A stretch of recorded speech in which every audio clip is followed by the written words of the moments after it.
கல்முனை கடற்கரை பள்ளியில் குடியேற்றம் நடக்கிறது. இது சம்பந்தமாக உங்களது கருத்து என்ன? இதெல்லாம் தெரிஞ்ச விஷயம். கடற்கரை பள்ளியில கொடியேற்றம் நடக்கிறது பற்றி சொல்றாங்க. அங்க நடக்கிறது என்ன? அங்க ஏதாவது இறையச்சத்துக்கான ஏதாவது ஒன்று நடக்குதா? போறவங்க ஒரு பயான் நிகழ்ச்சி, குர்ஆனை பத்தி, ஹதீஸை பத்தி, மக்களே ஏமாற்றாதீர்கள், மக்களே நீங்கள் மக்களை சுரண்டி வாழாதீர்கள், நீங்கள் இறை நம்பிக்கையோடு வாழுங்கள், குர்ஆனை நிராகரிக்காதீர்கள், குடும்பங்களை சேர்ந்து நடவுங்கள், தொழுங்கள். இது நடக்குதா? பாங்கு சொல்லப்படுது. லட்சக்கணக்கான ஆக்கள் அப்படியே நிற்பாங்க. பள்ளியில 2 பேர் சொல்லுவாங்க. என்ன 2 பேருண்டா? ஒன்று லெப்ப, அடுத்தது மோதி உத்தரந்தோழுகள். ஏன் போறேன்னு சொன்னா அதுல ஒரு முக்கியமான ஒரு விஷயமைக்கு கலர் கலரா கடை திறந்திருக்கிறது அரைவாசி. கலர் கலரா நம்மளோட பொம்பளை பிள்ளைகள் போடுறது அரைவாசி. பொம்பளை பிள்ளையில நிற்பாட்டினா ஆம்பளை பிள்ளையில அந்த பக்கமும் போக மாட்டாங்க. அவ்வளவு வாலிபர்களுக்கும் பக்தி ஆக்கும். போய் பார்த்தா கரண்டை காலுக்கு ரவுசர், கழுத்துல ஒரு செயின், முடி எப்படியே ஒரு பலி, நடுவுல ஒரு தாடி, தலையில தாடி, அடே முகத்துல வைரா தாடி, ஆனா தலையில தாடி.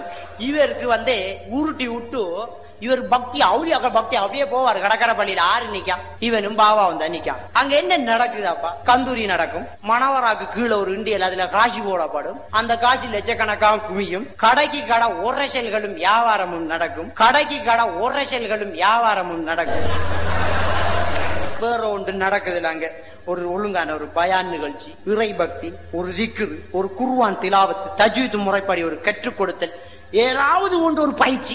என்ன நடக்குது அங்க? ஒன்றுமில்லை, உரசல்கள் தான். இந்த உரசல்கள் தான் இங்க வேண்டேனா போற. கொஞ்சம் பேர் எவ்வளையாலும் உரைசுறதுக்கு தங்கச்சியை கூட்டிக்கு போற, அதை இன்னொரு ஆளு கூட்டு போட்டு கூட்டி கொடுக்கிற வழக்கம் தான் இந்த கடற்கரை பள்ளி நிகழ்ச்சி. கூட்டி கொடுக்கிற வழக்கம் தான் இந்த கடற்கரை பள்ளி நிகழ்ச்சி. இதுக்கு இனிமேலும் யாருமே போக மாட்டாங்கன்னு நான் நினைக்கிறேன். எங்க என்ன நடக்கண்டா, பாவா வருவார், ஊசி ஒன்று எடுத்து அப்படியே நெத்தியில அடிச்சோட அப்படியே அண்ணாந்துக்கு நிற்பார். நான் சொல்றேன், ஊசி நெத்தியில அடிச்சா ஏறிட்டு தானே, ஏன் அண்ணாந்துக்கு நிக்கா? இப்படி நில்ல, இப்படி இருக்கட்டும் ஊசி, இப்படி நில்லு. என்னன்னு சொன்னா அந்த ஊசியில ஒரு குண்டு மாதிரி ஒரு போல் இருக்கும். அந்த போலை வளைச்சி சங்கிலி தூங்கிட்டு இருக்கும். உங்களுக்கு தெரியுமா, அந்த பார்வை கட்ட ஒரு பொல்ல சைனீஸ் இந்த விரல்ல நிப்பாட்டிட்டு இருப்பேன். விரல்ல ஒரு தடியை வச்சு, தடிக்கு மேல ஒரு பாரத்தை வைக்கும். வச்சு இப்படி வச்சோடனே அது எந்த பக்கம் அசைதோ அதுக்கு எதிர் திசையில நம்ம கையை அசைச்சோடனே அதை விழாம விரல்ல வச்சுக்கிட்டே இருக்கலாம். நெத்தியில சதை கிடையாது, ஊசி ஏற அளவுக்கு சதை. யாராவது ஒரு டாக்டர் இங்க வாங்க, உங்களுக்கு நெத்தியில ஒரு இன்ஜெக்ஷன் அடிக்கணும், அடிப்பானா? ஒரு சரித்திரம் இருக்குமா? சந்தில அடிக்கலாம், தொடையில அடிக்கலாம், நெத்தியில சொக்குல இன்ஜெக்ஷன் அடிக்கலாம். இதெல்லாம் மண்டை எலும்பு. இதை தாண்டினா மர ஹார்ட் டிஸ்க்ல பட்டுரும், மர முடிஞ்சிடும் கதை. இப்ப அந்த ஊசி என்ன செய்யறாருண்டா, நெத்தியில வச்சு இப்படி ஓங்கி கொண்டு நேஜா வைக்கிறேன். பாவா நீங்க வைங்கோ, நாங்க ஓங்கி அடிக்க மாட்டோம். ஓங்கி ஒரு அடி அடிச்சா அதோட அவர் அந்த நிகழ்ச்சிக்கு வர மாட்டார், கபூர்ஸ்தானத்துக்கு போயிட்டு. அவர் அப்படியே வச்சு ஓங்கி மெதுவா ஒரு அடி, ஓங்கி மெதுவா ஒரு அடி அடிச்ச உடனே இப்படி அண்ணாந்துருவார்.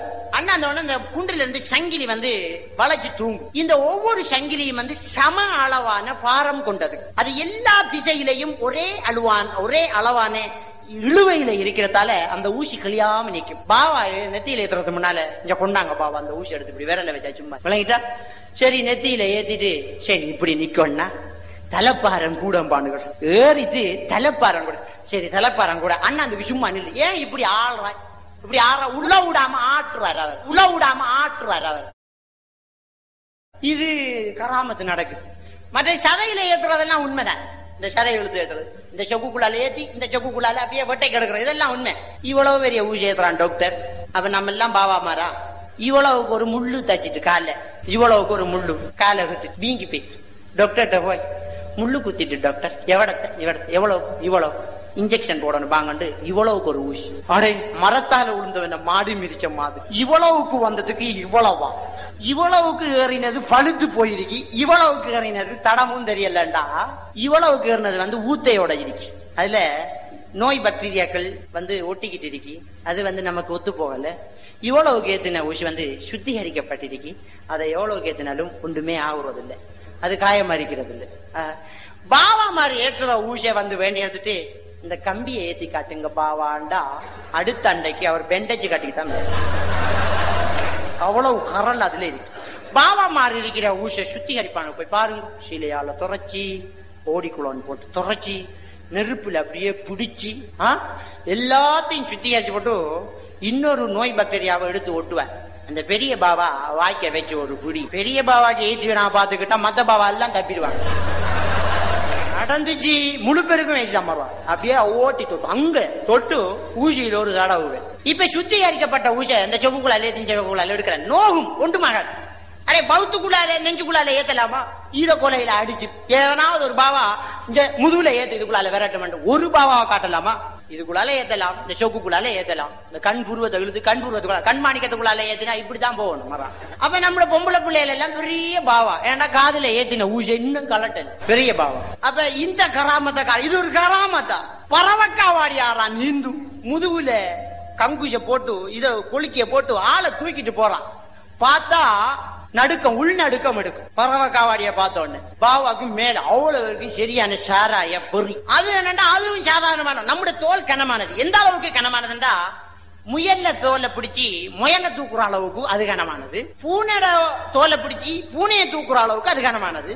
மாட்டு தோலை பிடிச்சி மாட்டை தூக்குற அளவுக்கு மாட்டு தோல் கனமானது.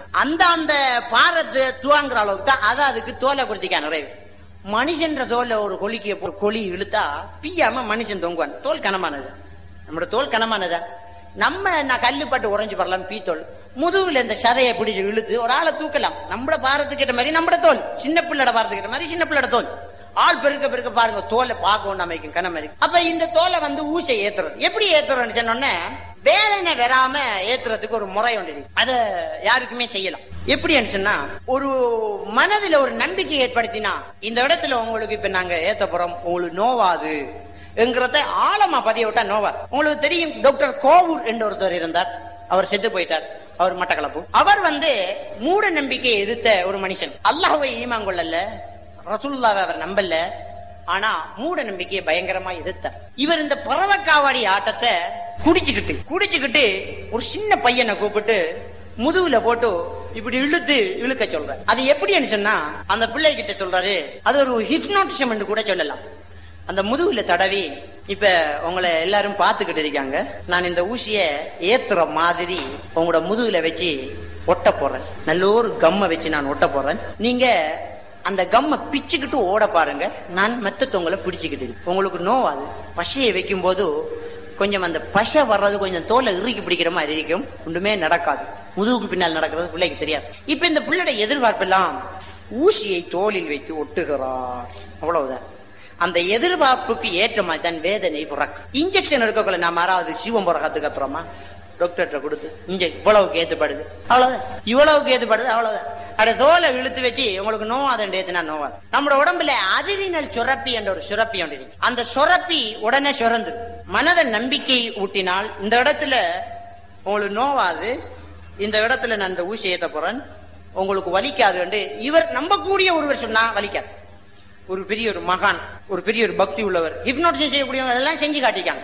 எந்த அளவுக்கு சொன்னா ₹1 நாணயத்தை இப்படி கையில வச்சுட்டு இது கடுமையா சூடா இருக்குது, இதை தொட்டு அவங்களோட கை பொக்குளிச்சு போய்த்திரும், இது பயங்கரமான ஒரு சூடு, இதை மனிதன் தாங்க முடியாத சூடாக்குறன், என்னுடைய கையில இருந்த ஒரு சக்தி இந்த காசை சூடாக்கிக்கிட்டே இருக்குது, இது சூடாவிட்டு கொதிநிலை அடைஞ்சிட்டு இப்போ உங்களுக்கு இது கடுமையான சூடு தரப்போதோ அப்படின்னு எடுத்து வைக்காங்க.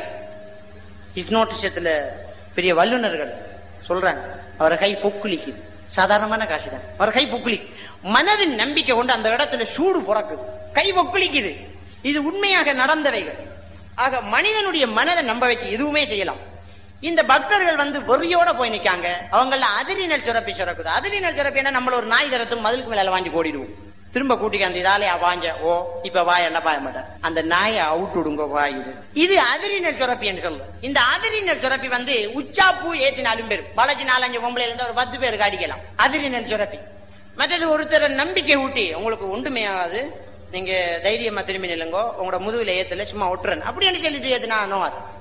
இதுதான் இந்த காவடி ஆடுறது. பாவாக்களை நம்பி காணிக்கைக்கு போய் காணிக்கை கொடுத்து போட்டு ஊசி ஏத்த சொல்றேன், அப்படியே காசையும் கொடுத்து ஊசையும் ஏத்த சொல்றேன், போய் ஏத்த சொல்றேன். அது நோவாது. பாவாட துப்புனி பாட்டு இருக்கு, நோவாத நினைச்சுக்கணும்டா நோவாது.